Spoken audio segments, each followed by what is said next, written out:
Hi friends, Andhra Pradesh రాష్ట్ర ప్రభుత్వ ఉద్యోగులకు రాష్ట్ర ప్రభుత్వం జీవో నంబర్ 75 ద్వారా గుడ్ న్యూస్ని తెలిపింది. సాధారణ బదిలీలకు పచ్చ జెండా ఊపింది. ఈ వీడియోలో ఏ శాఖలకు బదిలీలకు అవకాశం ఇచ్చారు మరియు విధి విధానాలు ఏంటో క్షుణ్ణంగా తెలుసుకుందాం. ఈ యొక్క ట్రాన్స్ఫర్స్ ప్రక్రియ ఎక్సైజ్ డిపార్ట్మెంట్ మినహా మిగిలిన డిపార్ట్మెంట్లన్నిటికీ సెప్టెంబర్ 1 నుండి ప్రారంభమవుతాయి. ఎక్సైజ్ డిపార్ట్మెంట్కు సెప్టెంబర్ 19వ తేదీ నుంచి ప్రారంభమవుతాయి. మొత్తం 15 శాఖలకు ఈ యొక్క ట్రాన్స్ఫర్స్ వర్తిస్తాయి. మొదటిగా revenue department, 2 Panchayati Raj and rural development, 3 municipal administration and urban development, 4 GVWV and VSWS, 5 civil supplies, 6 mining and geology, 7 engineering staff in all departments, 8 endowment, 9 transport, 10 EFST, 11 industries, 12 energy, 13 stamps and registrations, 14 commercial taxes, 15 excise. ఈ 15 డిపార్ట్మెంట్లకు మాత్రమే transfers వర్తిస్తాయి. మిగిలిన ఏ శాఖలకు వర్తించవు. ఈ యొక్క transfers principles మొదటిగా గమనిస్తే July 31, 2024 వరకు ఎవరైతే 5 సంవత్సరాలు కంటిన్యూగా వర్క్ చేసి ఉంటారో వారిని కంపల్సరీ ట్రాన్స్ఫర్ కింద పరిగణ చేస్తారు. మినిమం సర్వీస్ అయితే మెన్షన్ చేయలేదు కాబట్టి జీరో సర్వీస్ అనగానే మనం భావించవచ్చు. రిక్వెస్ట్ ట్రాన్స్ఫర్ మీద ఎవరైనా అప్లై చేసుకోవచ్చు. బట్ మ్యాక్సిమం 5 ఇయర్స్గా మనకి ఇక్కడ సర్వీస్ని పరిగణ చేస్తున్నారు. అయితే జనరల్ ఎలక్షన్లో భాగంగా బదిలీలైన వారి యొక్క స్థానాన్ని పరిగణ చేయరు.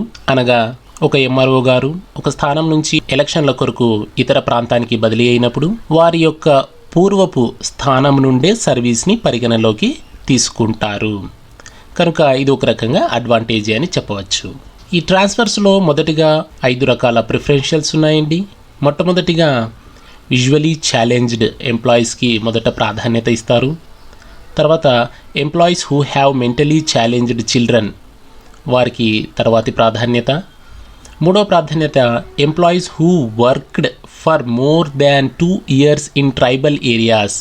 ట్రైబల్ ఏరియాస్లో 2 సంవత్సరాల కంటే పైన పనిచేసిన వారికి మూడో ప్రాధాన్యత. మరియు నాలుగో ప్రాధాన్యత 40% కంటే ఎక్కువ డిజేబిలిటీ కలిగినటువంటి ఎంప్లాయీస్కు వర్తిస్తుంది. ఐదో ప్రాధాన్యత ఎవరైతే మెడికల్ గ్రౌండ్స్ కింద ట్రాన్స్ఫర్ని రిక్వెస్ట్ చేస్తారో వారికి 5వ ప్రాధాన్యత. 6వ ప్రాధాన్యత female employees who are widows appointed on compassionate ground. CG post ద్వారా ఎవరైతే మహిళా ఉద్యోగం పొంది ఉంటారో వారికి చిట్ట ప్రాధాన్యత అండి. ఈ ప్రాధాన్యత క్రమంలో ట్రాన్స్ఫర్స్ని పరిగణలోకి తీసుకుంటారు. ఈ విధి విధానాల్లో విజువల్లీ ఛాలెంజ్డ్ ఎంప్లాయీస్ కొరకు ఒక రిలాక్సేషన్ ఇచ్చారు. వారు ట్రాన్స్ఫర్స్ నుంచి మినహాయించబడతారు.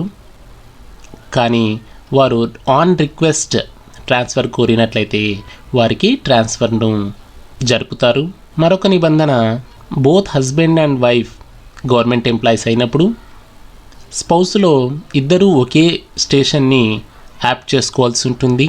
మరి ఈ ట్రాన్స్ఫర్ ప్రొసీజర్ విషయానికి వస్తే all transfers shall be effected by the competent authorities as per the existing orders of delegation, subject to the government orders and conditions prescribed. ఆయా శాఖల యొక్క శాఖాధిపతుల ద్వారా ఈ యొక్క ట్రాన్స్ఫర్ ప్రొసీడింగ్స్ జరుగుతాయి. మరి డిస్ట్రిక్ట్స్ జోనల్ వైజ్ విషయానికి వస్తే కొత్త జిల్లాలు కాకుండా పాత జిల్లాల పరిధిలోనే ఈ యొక్క డిస్ట్రిక్ట్స్ జోనల్స్లను పరిగణలోకి తీసుకుంటారు అని ఇచ్చారు.